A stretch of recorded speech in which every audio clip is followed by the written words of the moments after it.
Hi, everyone. Thank you for joining us for today's coffee chat. And I'm an associate marketing manager at Brooks Publishing. And I'm very happy to have Robin McWilliam and Cami Stevenson here today to talk about supporting families virtually. So before we begin, I just have a few housekeeping things to cover.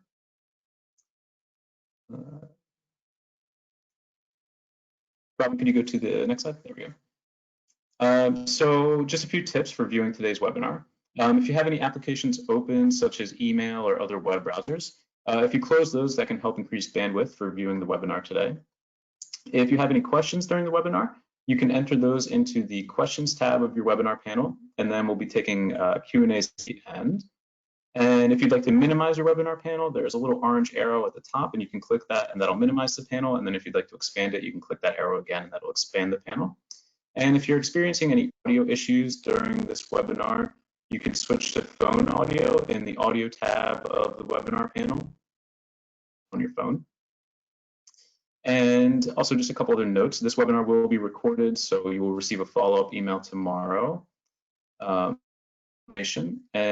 there's also information for certificates that will be provided at the end.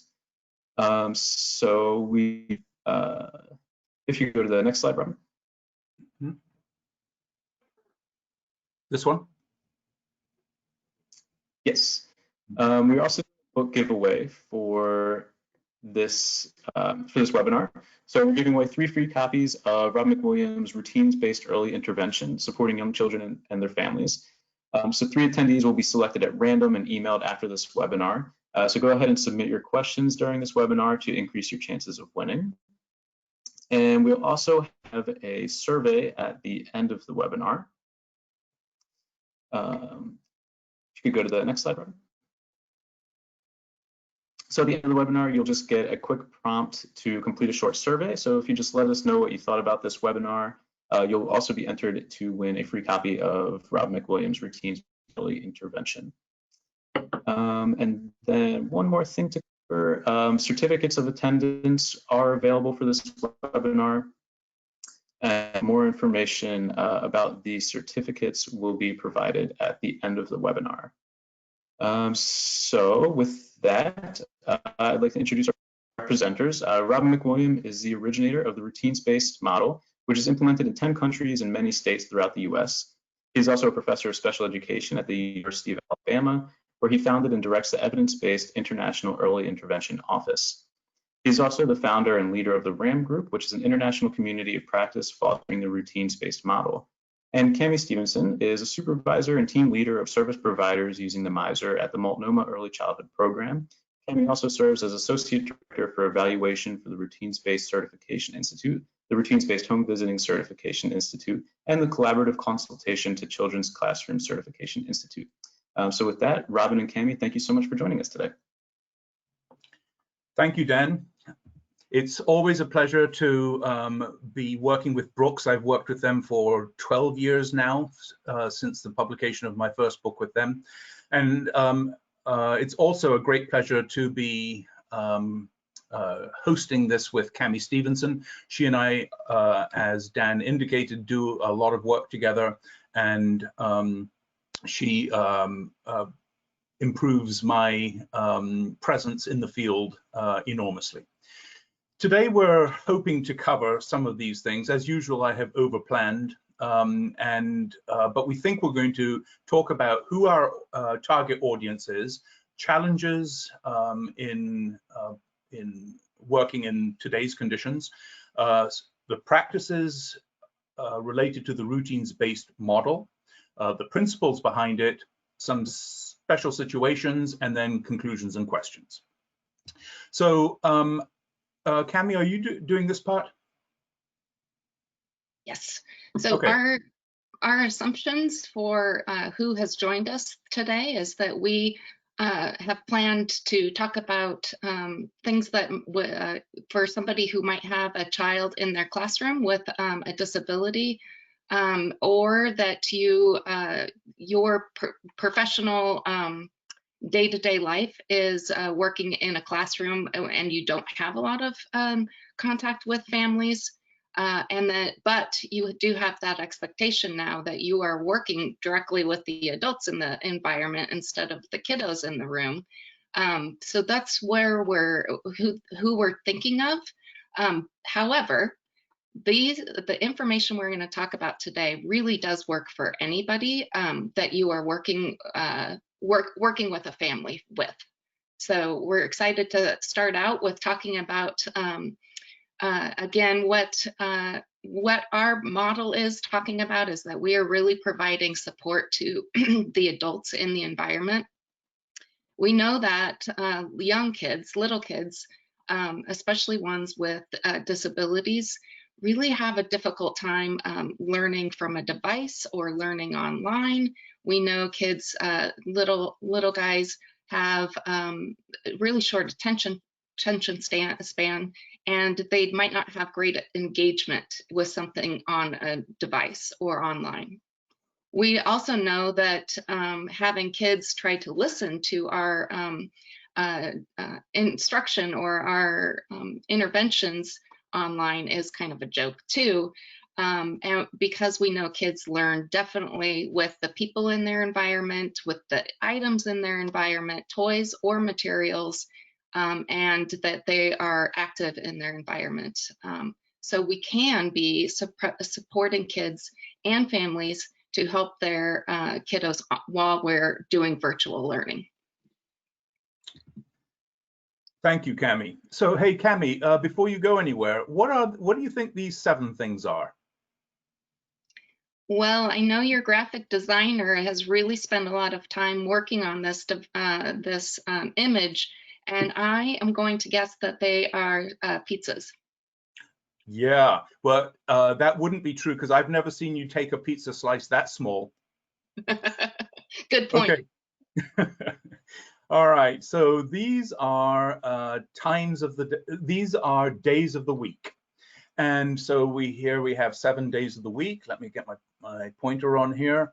And this little slice of pizza here represents the 1-hour contact that we might have with a family, whether it's in the old days, it might be home visits in early intervention, it might be a visit to a classroom, but it is just 1 hour or less in a week. And so some misguided individuals have been working with children during this one time of the week. And then we often think about all the white space, all the space that is not consumed by that one visit in the week. Even if you were to shade out the sleeping time in each day, there is still a lot of white space. And the white space, which is very well known in certain parts of the world who are implementing the routines-based model, they talk about the white space, is the time that the child is awake and in the care of the natural caregivers. Parents, other family members, or teachers if the child is in childcare, preschool, Head Start, some kind of classroom program. So those are the natural caregivers. And it's important to realize that this one little sliver of time is not enough time for a child to benefit by direct instruction or therapy. So what are we supposed to do during that time? Well, let's move on a little bit then. Some of the challenge, is this one of yours, Cami, or is this mine? Go ahead. Okay. One of the challenges is that your background might be in teaching children, not working with families. So classroom teachers often have much expertise in working with children. And now if they can't be running a classroom because of the pandemic, now they're expected to work with families with whom they might not have as much training and experience. So children aren't coming to you, you're going to families virtually, and children aren't in classroom routines, they're in home routines. Now, I recognize that some classrooms are opening now, but in this chat, this coffee chat, we're really dealing with the issue of having to support families virtually.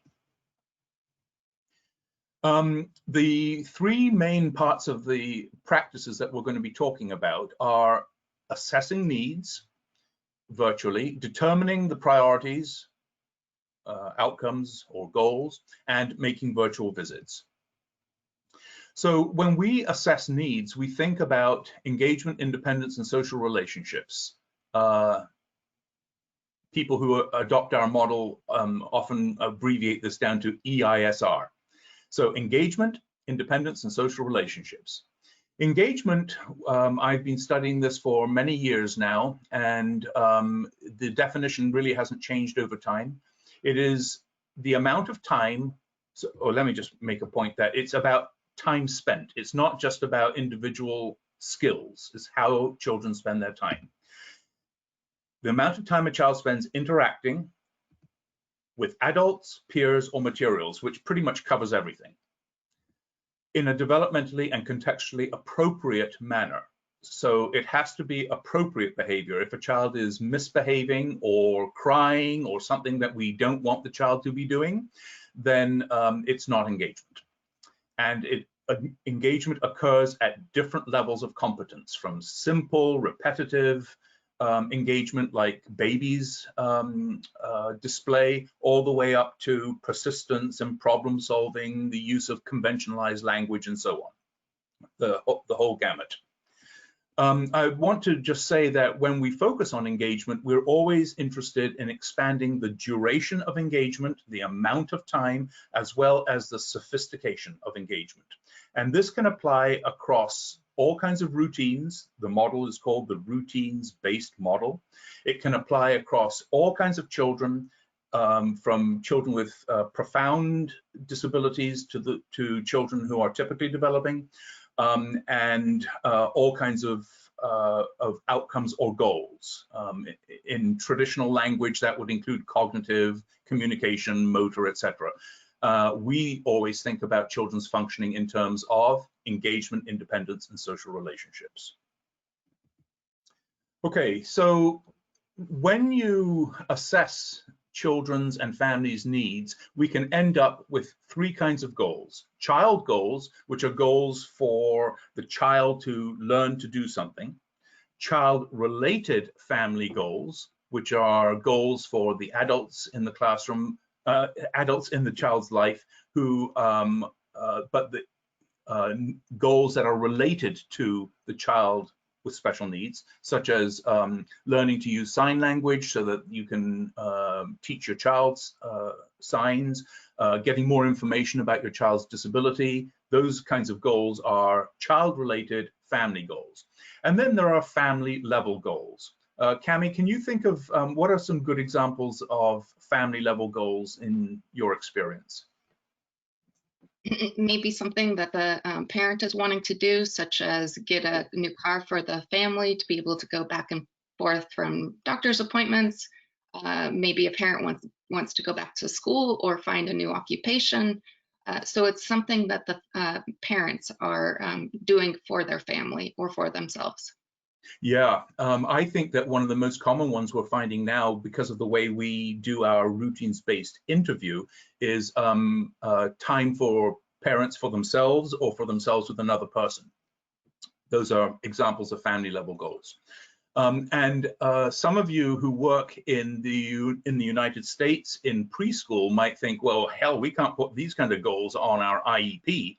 Yeah, well, more's the shame about that, because children, the importance of the family to young children doesn't end on the third birthday. So we have all kinds of ways to help people figure out a way to put family level goals as well as child-related family goals somewhere on the document, even if they don't rise to the status of an actual goal. Our child goals are written as participation-based goals. And this emphasizes the importance of participation in our understanding of disabilities, and that a person is only as disabled as the person's participation is limited. And so we understand that helping children with disabilities participate in their regular routines or be engaged in their regular routines is really important. So we write our goals that way.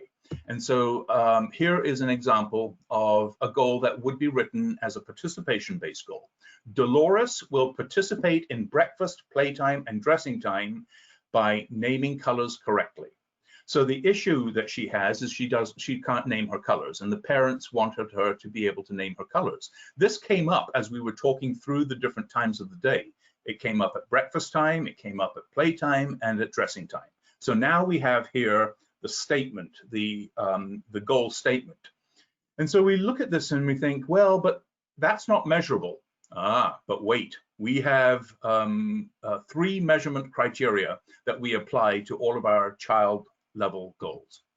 We will know she can do this when she correctly names the color of 3 differently colored objects at breakfast, 1 playtime, and dressing time. So the acquisition criterion is names 3 colors. And the generalization criterion is, let's see, what does it say? At breakfast, 1 playtime and dressing time, 3 different times of the day in one day for 4 consecutive days. And the 4 consecutive days is the maintenance criterion.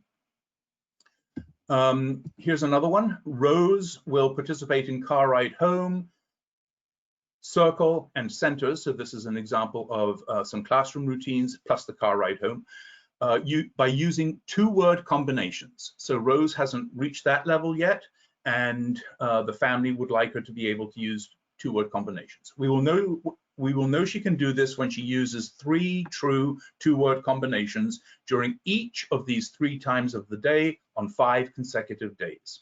So you see how it's rooted in the importance of participation. That's why she needs to use these 2-word combinations, not to check off some item on a curriculum or a test. Here, Sam will participate in going to school, going to the bathroom at school, and outside play by walking with his walker. Usually with walking, we think about distance for the acquisition criterion. We will know he can do this when he walks 10 yards with his walker twice a day on 3 of 5 days. If any of you are from outside the United States, just change it to 10 meters. Cami, do you want to talk about these, since you developed a really useful document to help people with the acquisition criterion? The document that Robin is speaking about is on our website that will be available at the end of this PowerPoint. But these are, as Robin just went over with in those goals, are the ways that we're tracking and showing progress and being able to monitor the different goals. And as Robin said, we include those on every goal, and usually we're getting it from the routine-based interview that we're doing it with families. So we can both be on the same page as far as knowing how often do you expect to see this, and going through that those conversations. So we get a lot of this based on what the parent is, or the teacher, if we're talking to a classroom teacher, is needed.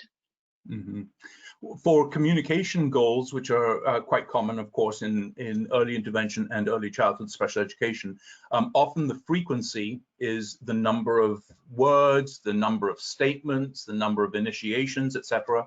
Duration is amount of time, and so any kind of engagement kind of goal, including appropriate behavior goal, is often measured by, or estimated is a better way than saying measured, by the amount of time a child spends doing something. Distance, of course, is for mobility. And volume, by volume, we don't mean how loud you are, we mean quantity, is often used for drinking and eating goals. So here's a list of from some RBI that I did, I guess.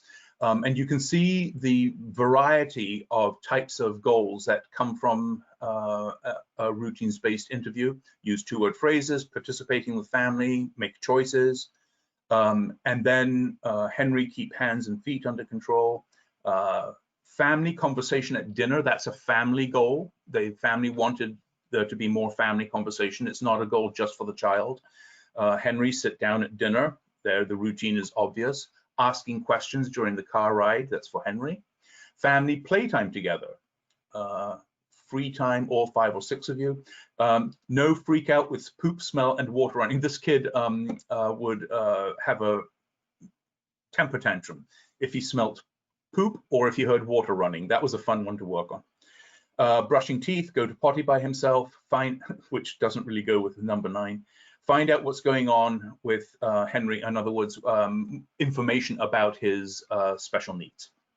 I think one to mention about that too is that for classroom teachers, you can see a lot of those are items that you probably are working on in your classroom when you're teaching. And so what's really nice about asking them in the context of routines and having the conversation with families is that it's functional for them. So the likelihood of them being able to work on it with you is higher because they understand the function of why the child might want to do it or needs to do it, needs to learn. Yeah, and we also, for children in classrooms, do interview the teacher. It's a bit of a truncated interview because teachers don't have a lot of time, not that anybody does, but we definitely, if the child spends 15 hours a week or more in the care of somebody else, like a teacher, we absolutely interview the teacher.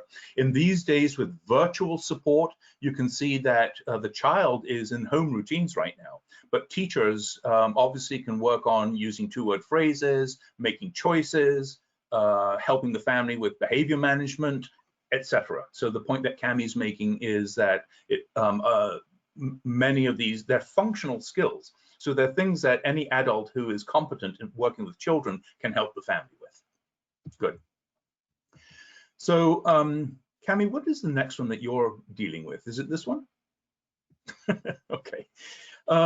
When we're making virtual visits, one of the great gifts that we figured out when we went into lockdown across the country, across the world, is that the routines-based model was perfectly situated to support people who are making virtual visits, because the model always emphasized working through the adults to the child.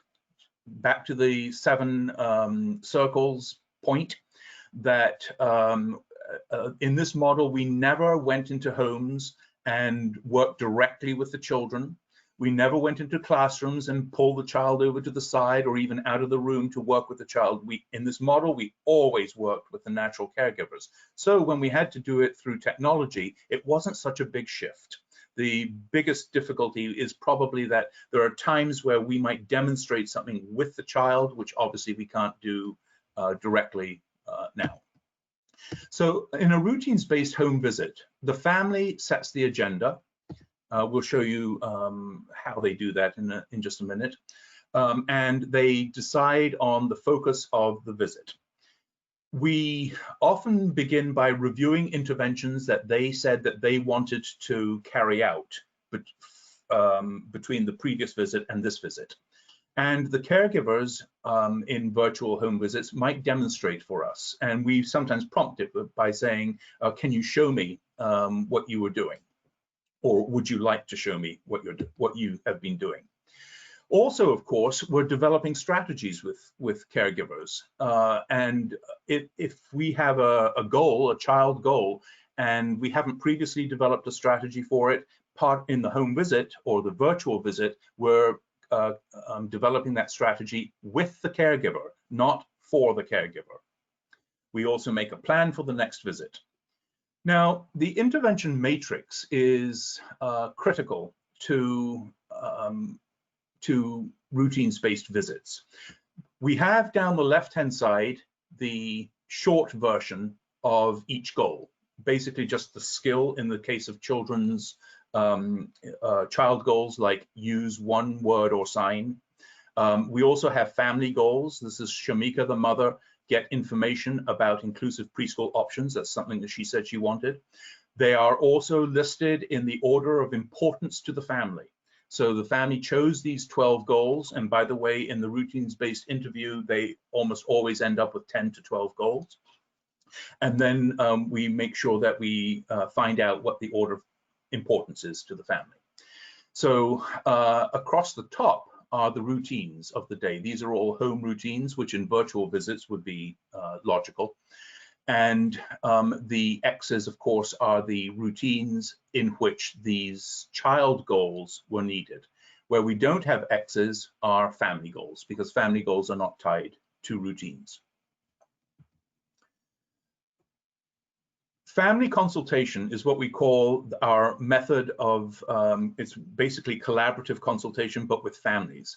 How we work with families is highly important. Cami, you have been very strong in pointing out the sometimes inadvertent use of expert consultation when people are working with families. What are some examples of expert consultation versus a collaborative approach that you can think of?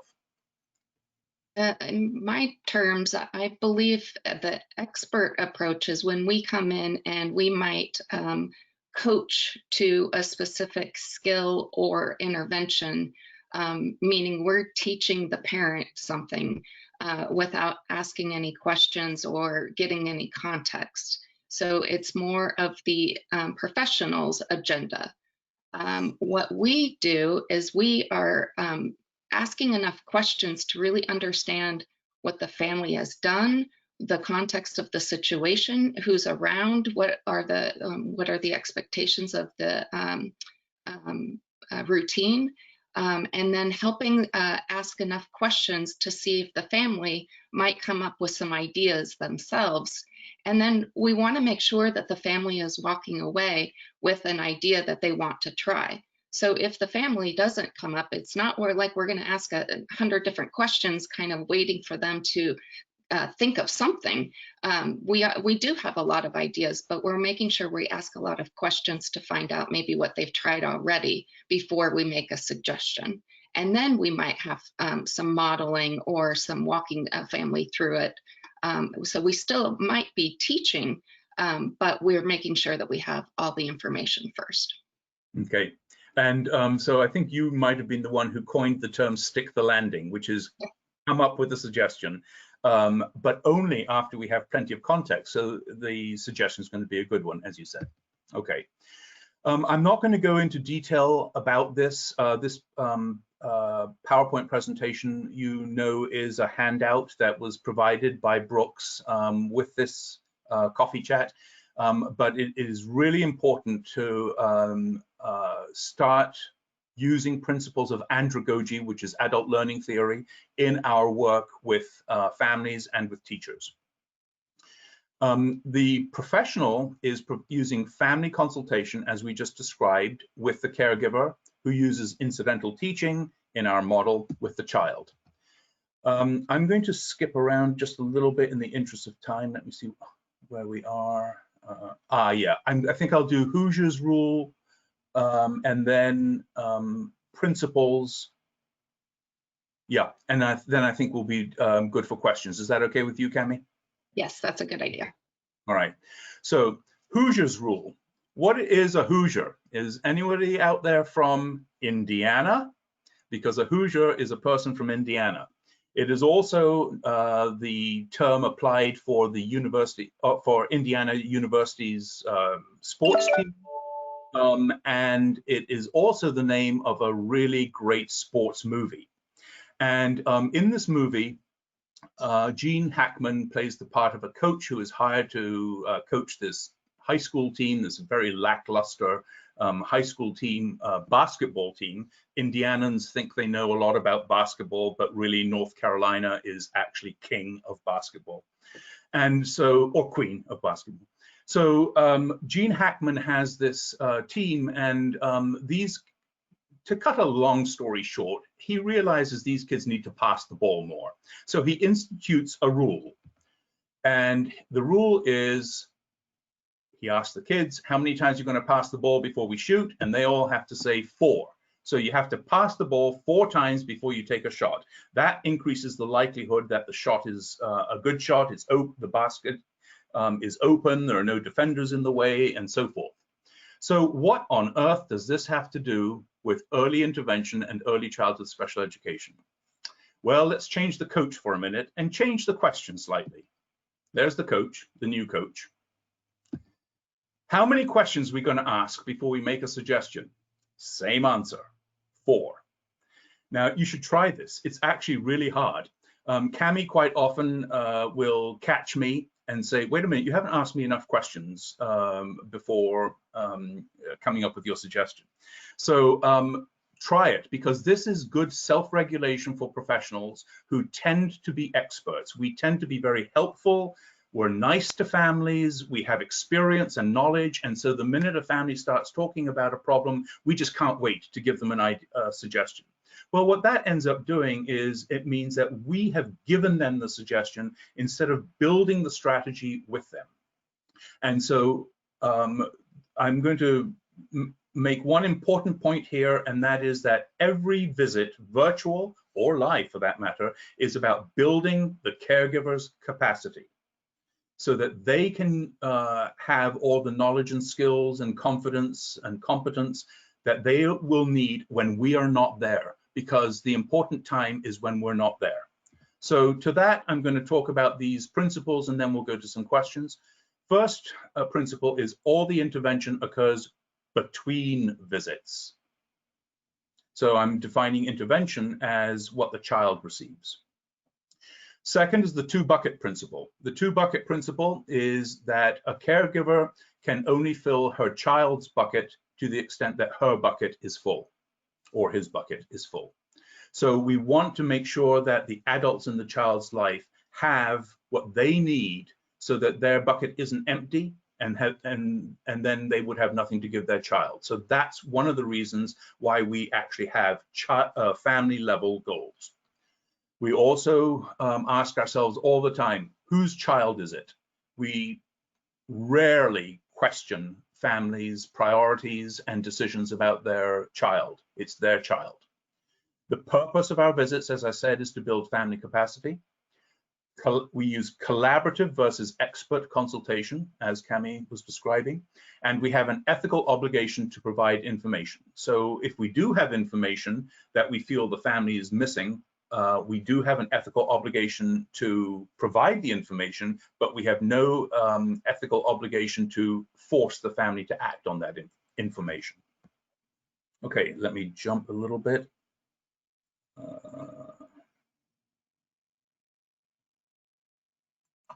Yeah, I think now it's time for questions. And Dan, are you moderating these questions? Cami, were you going to say something? Yeah, I was just going to mention. Oh, yeah. Oh, no, I was going to mention we didn't have our final slide for people to learn more about the model. So could you give everybody the website before we go to questions? Yeah, we don't have that one. Actually, you know what I'm going to do? It is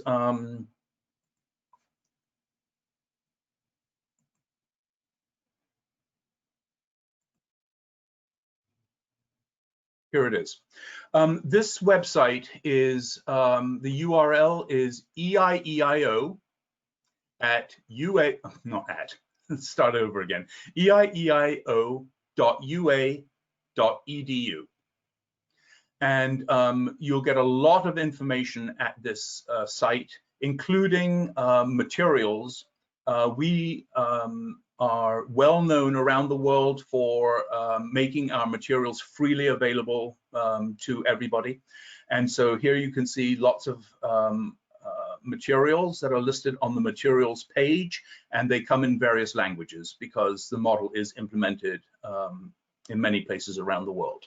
Okay, thank you for reminding me of that, Cami. And also, before we go to questions, can we have your conclusion that you often do?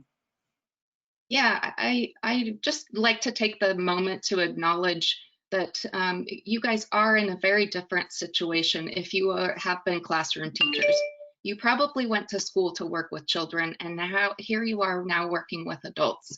So I'd like us all to practice some self-compassion and really know that we are in difficult times with the pandemic and everything being topsy-turvy and changed upside down. So I always just like to make sure that we can acknowledge that this is stressful, and to really take care of yourself and have nice expectations for yourself. Self-care. Thank you, Cami. That's a really important message. I'm glad, and you always put it very nicely. Okay, so now we're ready for questions. Dan, I think you're moderating them. Is that true? Yes, yep, that is correct. So thank you, Robin and Cami, for that excellent presentation. So I am going to leave my camera off. I'm having some internet connectivity issues, so I'm just going to leave my camera off for this session just to save some bandwidth. So we did have a couple of listeners that were asking, I know one had asked if you had a blank matrix available, and I believe that's available on that website that you had shared. With everyone listening and watching as well, in your chat, in the chat tab, there is the URL shared there as well. And then I'll also include that in the follow-up email that everyone will get tomorrow. So you'll have a few places to get access to those materials. Okay. Let's see, we did have a listener, I'm not sure if this can also be found on that website, but we did have a listener who asked previously, or in earlier in the webinar, you had referenced a binder, and I believe it was on the participation-based goals slide. So is that binder available on that website as well, or the user was wondering where they would be able to locate that? No, there is no binder. That slide was taken from one of our certification institutes where we do use binders. So it's okay. But Okay. all of those materials that are in the binders are located on the website. So that's true. Mm-hmm. No secrets. Mm-hmm. Excellent. Let's see. So we have a listener who is asking if you could give some examples of routines besides eating, as many of their goals that they receive are all based around lunch and meals. So they're wondering if you can provide any examples of routines outside of eating or mealtime. Yeah. Okay. So, Cami, I'll give some home ones. Why don't you be thinking about some classroom ones? Okay. So I don't know if you meant if the question is really about examples of routines, or if it's an example of goals for different routines. But it is true that meal times are really rich because of all the different skills that are required to be a meaningful participant in a meal.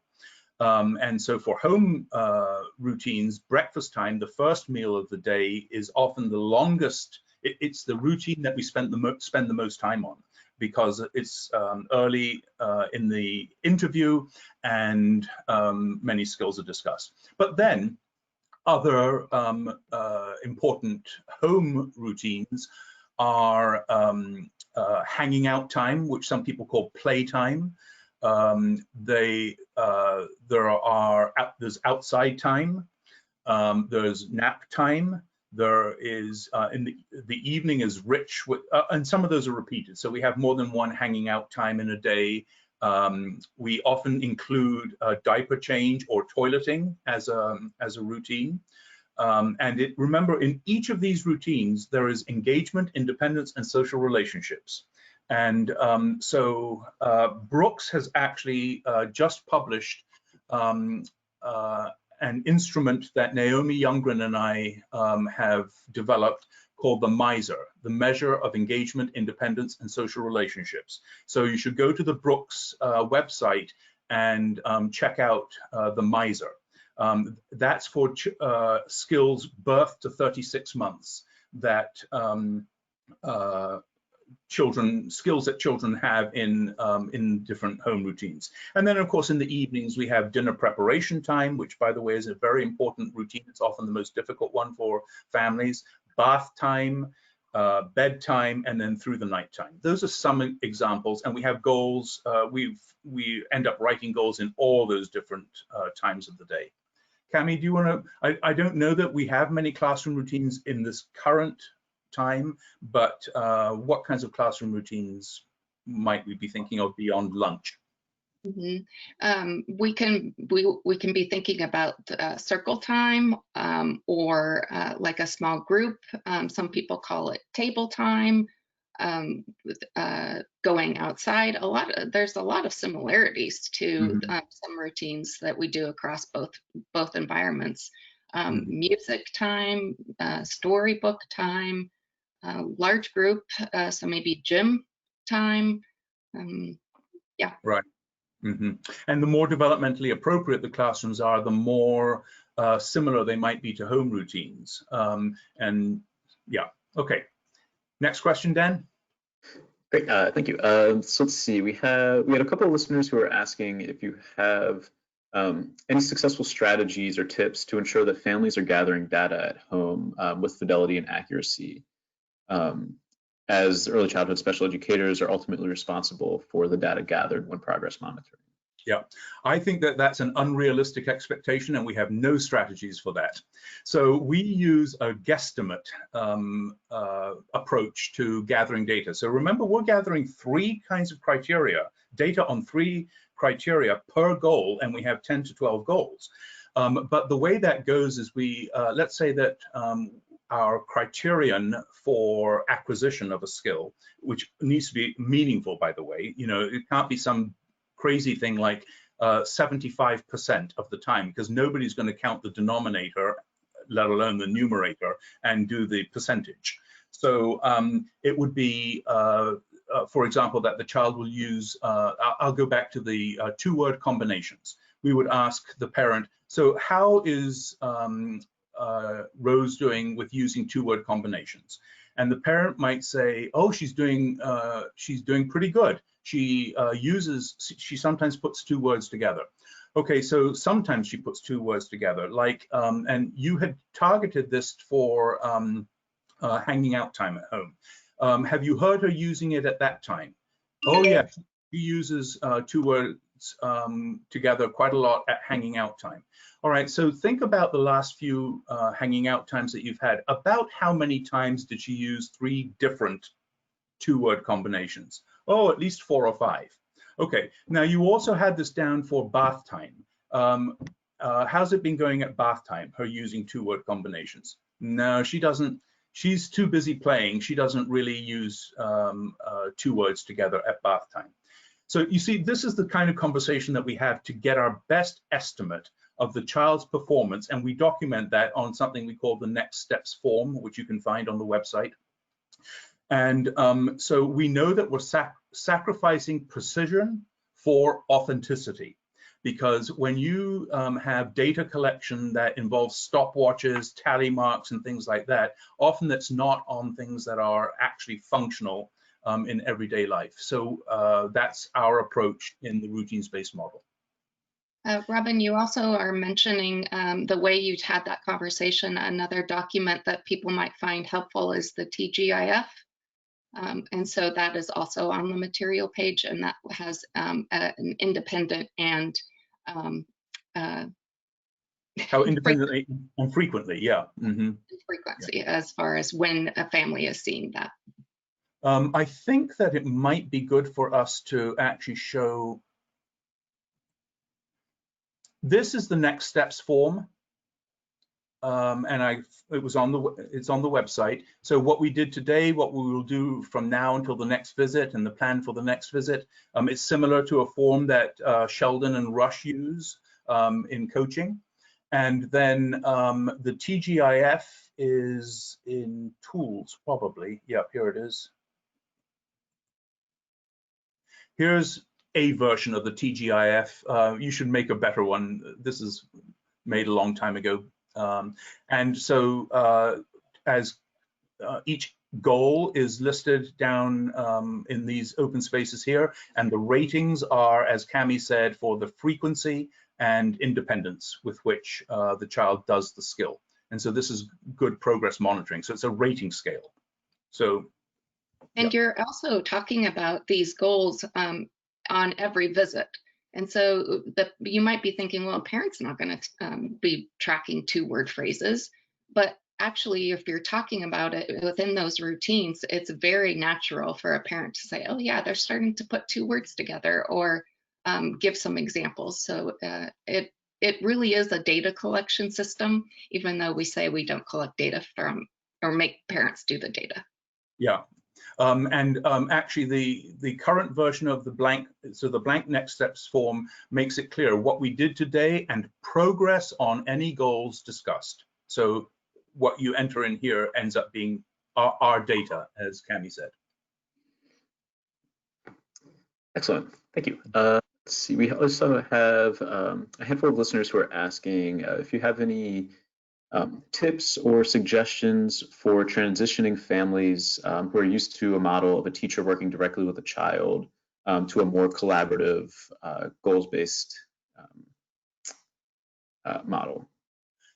Okay, yeah, the transition for families, especially who might have different expectations. So in this webinar, we're really dealing with the issue of families whose children can't go to classrooms. And so what does the teacher do with the family? So the family knows that, well, first, if the family thinks that their preschooler should be in virtual school, we have to just go back to that slide that we talked about earlier that says it just doesn't work with preschoolers to teach children directly. Also, think about the white space. Even if we had the children on camera, it would be such a small time of the day, it really doesn't necessarily apply. We should spend our time with the caregivers who are there during all the white space. So we do have to provide that information to families.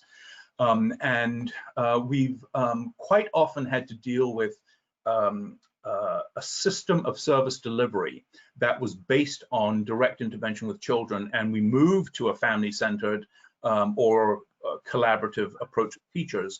And that transition can be difficult for some people, but people come in all shapes and colors. And so we have some people who are just roll with the punches, and anything that you say, hey, we're going to do things differently now, they're great with that. And then there are other people, of course, who are don't like any kind of change at all.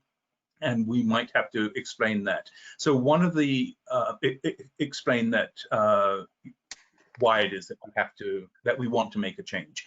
But sometimes what we do in especially in infant toddler services is if we introduce a new way of doing things, we introduce it with new families. I've said that for years, but I found increasingly as the model is implemented in different places that actually people don't want to wait and just do it with new families. They actually can get going with existing families. Yeah, I think that, the other thing that you often say is if we do a really nice conversation at the beginning as far as asking the family about engagement, independence, and social relationships within their routines, we're setting the stage that the conversation is really with the two adults, so teacher and parent. Robin also often says, thinking about a neighbor coming over, you are having a conversation with each other, not necessarily the kids, but the kid is in the environment. And so if you set that stage up right from the beginning, then it's a little bit more natural for the continuation of the conversations with the adults. Yes, I think that's a really important point, is how you begin the process does set the stage. You're exactly right about that. Mm-hmm. Great. So let's see. Continuing on the virtual support, we have a few listeners asking if you have any suggestions on supporting social interaction or play goals when there aren't other peers at the home. Yeah, well, I mean, if the goal is about peer interactions, then there's not much you can do about that, except maybe to do some problem solving with the family about opportunities to be with other kids. But that's also we're not exactly encouraging social contact in this day and age. And so if the need is specifically with social interactions with other children, that's one thing. But if the same need, let's say something like playing cooperatively with other children, is also an issue when an adult plays with the child, then you can still work on that skill. It's just not with peers, it's going to be with adults. And then with play skills, yeah, we have to be a little bit careful. Play skills are very important, but they also don't take up as much time in a child's day as people think they do. And so, you know, if we're talking about playing with people, then obviously we can have playing with adults. If we're talking about playing with objects, we can still support that. And so we still encourage two actions, we call them. One is show me what would you like to show me what your child is doing? So if the parent starts talking about how the kid isn't playing with the toy properly or whatever, we can say, can you show me? Would this be okay? And we have to get them to move the camera right and so on. And also we, in virtual help, when we want to see what the child is doing or what the adult is doing, we want them to put the camera where we can see both adult and child. Sometimes parents want to will show us what the child is doing by kind of doing this and filming the kid. And we would prefer to have that so that we can see the adult and the child, or to place the thing somewhere. Cami, you want to add anything about play skills or peer skills? Nope. Okay. Let's see. I know, Cami, you had touched on professional self-care, but we had a couple of listeners that were asking if you have any ideas for self-care for parents, or kind of supporting parents in their own self-care as well. Why don't you take that, Cami? Just as I was describing to you all, it's really when you're working directly with another adult, as Robin said, we are all very, especially in the education field, we're all very caring. We want to help. We are very nice people. And when you're working with another adult, it's really easy to mirror those feelings that they're having. And so a lot of times we want to back off and feel like, you know, not my game. But we are here to support a family because whose child is it? They do belong to other adults. So my biggest recommendation to staff, my team, is to put your listening ears on and be thinking about what those adults need, and be that ear that they need to talk to. And the same practice as we were talking about with asking a lot of questions applies to families too. So if we can ask enough questions about maybe what they're doing for themselves, what things that they like to do, some ideas on how they might find some time to be able to do those things, we can ask enough questions to help them come up with solutions. So that would be my first advice, is to be available. Yes, and I think that although we do have good people skills, we don't always exercise them with families, because some people don't want to get into emotional areas because they're afraid of, you know, how am I going to handle this? I'm not a therapist, blah, blah, blah. But our model is based in part on the understanding that the emotional well-being of the primary caregiver is critically important to children's development.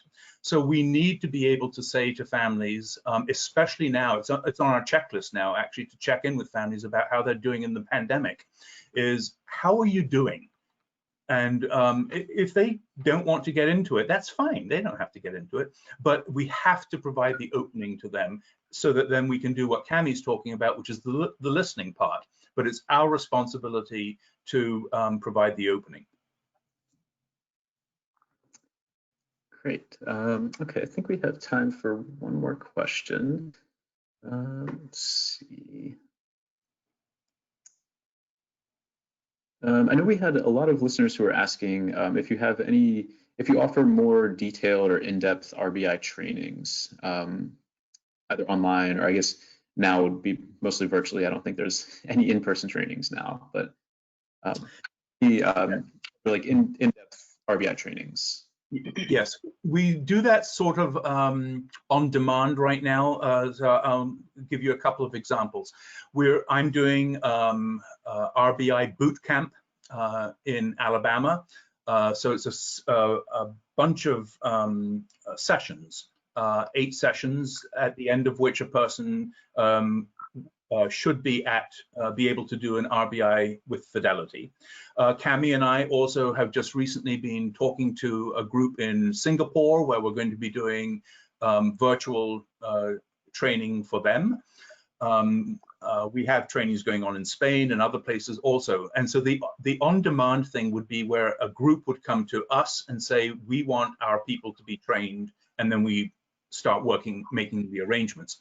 The other thing that we are most likely going to go back to, but maybe do in a virtual way, is our RBI certification institutes, which we've been doing for years now. We did them live, of course. And so Cami and I have been planning on what our virtual equivalent would be, so that people can be certified in doing RBIs to fidelity. And so keep a lookout on our website. There is a tab in there called Institutes. And so once we've got that worked out, the opportunities to sign up for the RBI Institute will be on that website. Excellent. And again, I will tell our listeners, I will include that URL in your follow-up email that you'll receive tomorrow. Okay, so I think that's all the time we have for Q&A. So there's just a few other things that I'd like to cover before we close out. First and foremost, certificates are available to all attendees. You can access those certificates either in your handout section, they're available for download there, or you can go to the URL on your screen here. It is case sensitive, but it is bpub.fyi/class2zoom-cert. And again, you can also download that in the handout section, and then you'll receive, all live attendees will receive a link to download their certificate as well in the follow-up email tomorrow afternoon. And then just a few other quick reminders. We will have, oops, lost my screen here. There we go. Okay, there's also going to be a webinar survey at the end, so you'll just get a prompt at the end to complete a short survey. Again, just let us know what you thought about this webinar, and you'll be entered to win a free copy of Robin McWilliam's Routine-Based Early Intervention. If you could go to the next slide, Robin. We are also offering a discount to all of our webinar viewers today. You can save 20% off of most Brooks products at brookspublishing.com, and you can just use the code CoffeeChat, and that'll save you 20% off of most of our products at our online store. And then if you could go to the next slide.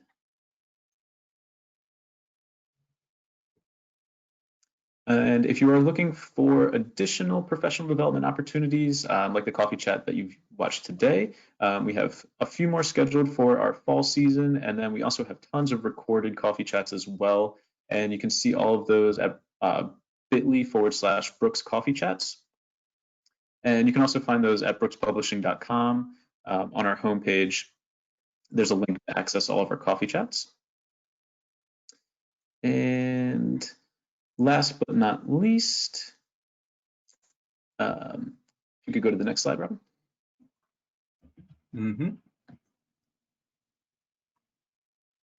Last but not least, we have tons of COVID-19 resources to support early childhood educators working in remote and virtual environments.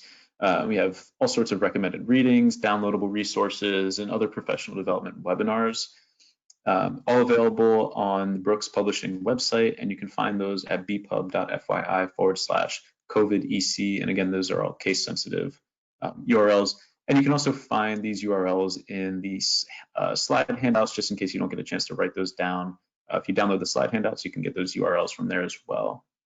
And so with that, I'd like to say a thank you to all of our viewers today. Thank you for joining us, and a huge, huge thank you to Cami and Robin for this excellent presentation. So thank you both very, very much. All right, and I hope everyone has a great rest of their day.